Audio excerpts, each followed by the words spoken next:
Me A for apple बनणार आहे. म्हणू A for apple, B for ball, C for cat, D for doll, E for elephant, F for fish, G for grapes, H for hen, I for ice cream, J for jelly, K for kite, L for limb, M for milk.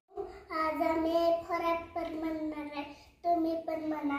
म्हणू A for apple, B for ball, C for cat, D for doll,